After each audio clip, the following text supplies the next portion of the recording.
Hello everyone, welcome to my channel. This is Poonam Marwa and you're watching the greatest journey. आज बात करते हैं final episode of manifest money. तो हम जब भी हम कह रहे हैं कि हमें मनी मैनिफेस्ट करनी है तो हम क्या कह रहे हैं कि क्या आप अपने पे ट्रस्ट करते हैं कि आप कर सकते हैं? क्या आपको सेल्फ डाउट तो नहीं है? क्योंकि कोई भी चीज़ मैनिफेस्ट करनी हो, कोई भी चीज़ क्रिएट करनी हो, हमें कुछ भी, सबसे पहले तो वो ट्रस्ट होना ज़रूरी है कि वी कैन डू इट, कि हम कर सकते हैं। हमें सेल्फ डाउट नहीं है कि मनी बहुत डिफ़िकल्ट है, बहुत ज़्यादा हार्ड वर्क करना पड़ता है, मेरे पास तो पैसे आते ही नहीं। पास्ट एक्सपीरियंस के बेस पे अगर हमारे माइंड में ये सब चल रहा है तो फिर बहुत मुश्किल हो जाता है क्रिएट करना या अट्रैक्ट करना कुछ भी। देखो, सारी चीज़ें law of creation, law of attraction जो है वो based of law of creation है। हम वी आर क्रिएटिव फोर्स, तो हम क्रिएट करते हैं कुछ भी, उसके रिजल्ट में मनी आती है। Money it's self is not coming like कि आपको दरवाजे तो खोलने ही पड़ेंगे ना, कहीं से तो पैसा आएगा ना।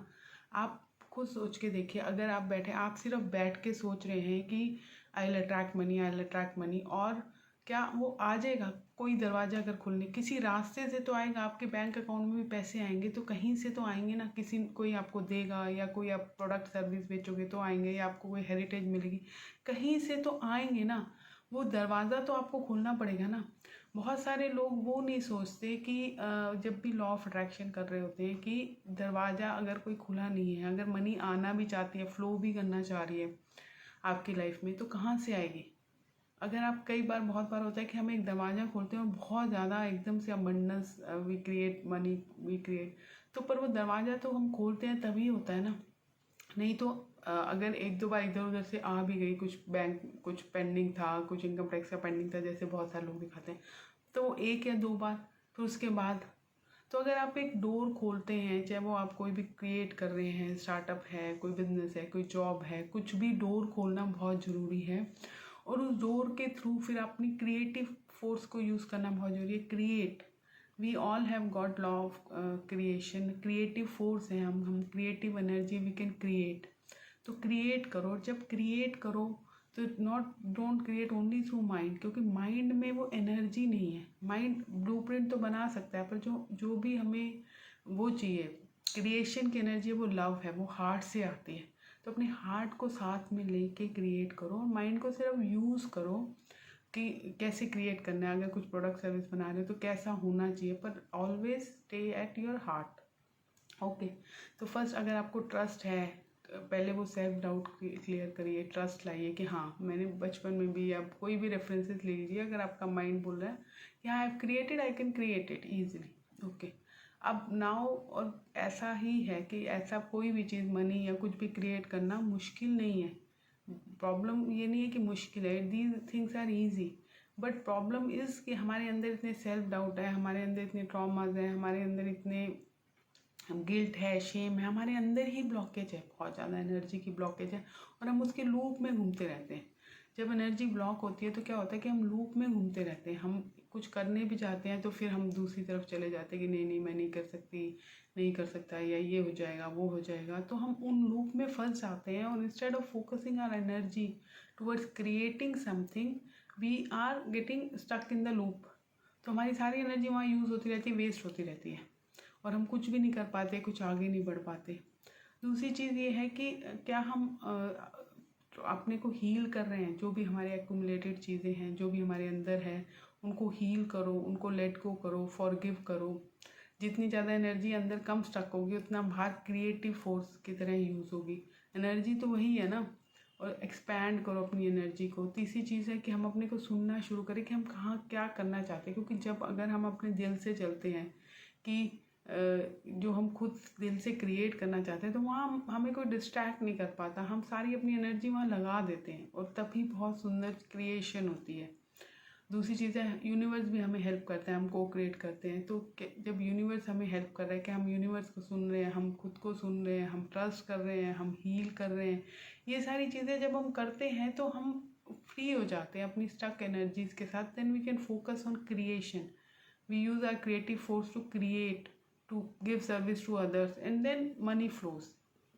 ओके, तो तो अब जब हम ये सारी चीज़ें यूज़ करते हैं, इसीलिए डिफरेंस है। ऐसा नहीं कि मैं ये नहीं कह रही कि आपको बहुत ज़्यादा हार्ड वर्क करना है, मैं ये कह रही हूँ कि इन सारी चीज़ों को लेके आपको क्रिएट करना है विथ योर हार्ट, और वो ईजिली, फिर वो एफर्टलेसली। और आपको ये देखना चाहिए कि आपकी लाइफ एफर्टलेसली फ्लो होनी चाहिए, बहुत ज़्यादा उसमें हार्ड वर्क स्ट्रेस नहीं होना चाहिए। अगर है तो आप कुछ गलत कर रहे हो, 100% गलत कर रहे हो, you are on the wrong path. क्योंकि लाइफ अपने आप में इतनी ब्यूटीफुल, नेचर को देखो, सब कुछ एफर्टलेसली होता है। कहीं आपको एफर्ट दिख रहे हैं, अपने से बाहर कहीं भी देखो, कहीं आपको एफर्ट दिख रहे हैं इतने ज़्यादा? सिर्फ हम ह्यूमन ही हैं। एनिमल्स को भी देखो जो इतने एफर्ट लगाते हैं, हर चीज़ में एफर्ट लगाओ, हार्ड वर्क करो, एफर्ट लगाओ, हार्ड वर्क करो, सिर्फ हम ही कर रहे हैं।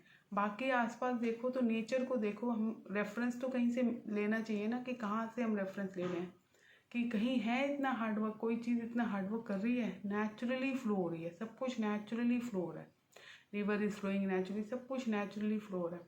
तो इसलिए प्रेजेंस में रहिए, स्टे इन प्रेजेंस, और प्रेजेंट मोमेंट को एंजॉय करिए। पास्ट में नहीं रहना, माइंड में नहीं रहना, हार्ट पे रहना है। पास्ट में नहीं रहना, फ्यूचर में नहीं रहना। फ्यूचर को प्लान करिए, प्लान करना बहुत अच्छी चीज़ है, फ्यूचर प्लान करिए, पर फ्यूचर में के उसमें थॉट्स में स्टक मत हो जाइए, सारा दिन फ्यूचर के बारे में नहीं सोचना। Be stay in present. जब हम प्रेजेंट में रहते हैं, हम प्रेजेंस फील करते हैं, वी फील दैट कि we are in present moment. जब हम प्रेजेंट मोमेंट में होते हैं, प्रेजेंट मोमेंट को एंजॉय करते हैं, प्रेजेंट मोमेंट में फ्लो करते हैं, तब चीज़ें अपने आप होती है, तब हम अपने आप हाई वाइब्रेशन में होते हैं। अगर आपको प्रेजेंट में रहना आ गया ना, कि लिविंग इन प्रेजेंट, आप प्रेजेंट मोमेंट में आ गए। बहुत अच्छी बुक पे लिखी है कर्ट टोले ने, पावर ऑफ नाउ। कुछ भी देखोगे ना, सारी चीज़ें आपको उधर ही डायरेक्ट कर रही है कि प्रेजेंट में रहो, not in past, not in future, stay in present. और प्रेजेंट से क्रिएट करो, क्योंकि क्रिएशन प्रेजेंट से ही होती है, ना पास्ट से होती है ना फ्यूचर से होती है। तो प्रेजेंट में रहो, प्रेजेंट मोमेंट को एंजॉय करो, और प्रेजेंस हर चीज़ को प्रेजेंट मोमेंट में देखो, मतलब not in future, not in past. तो अपने आप ही लाइफ भी ब्यूटीफुल हो जाएगी, अपने आप क्रिएट होगा, अपने आप लाइफ एफर्टलेसली फ्लो होगी, अपने आप चीज़ें होंगी। डेफिनेटली हमें दरवाजे तो खोलने, we need to open the door, but things will start happening. अब हम नेचुरली हाई वाइब्रेशन में होंगे, हम लो वाइब्रेशन में जाएंगे। अगर जाते भी हैं लो वाइब्रेशन में, तो just watch that moment, come back to present, and then see, observe from there, you will see that moment, you will see कि कहाँ से उठ रहा है वो एंगर, वो अपने आप डिसअपियर हो जाएगा। जब भी आप देख लेते हो ना अपने अंदर के एंगर को, अपने अंदर के थॉट्स को, अपने अंदर के इमोशंस को, वो अपने आप ही लेट गो होना शुरू हो जाते हैं, अपने आप ही डिसअपियर होना शुरू हो जाते हैं, और आपकी एनर्जी फ्री होना शुरू हो जाती है। तो एनर्जी को फ्री करो, एक्सपैंड करो, और ये सारी चीज़ें बेस है कुछ भी मैनिफेस्ट करने का, not only money, abundance, anything in life. If you want to manifest, just go with the flow, just stay in present moment, and you'll be able to create a very beautiful life. Okay, thank you so much. Lots of love and light to each one of you. Please like, please subscribe my channel. Thank you, love you.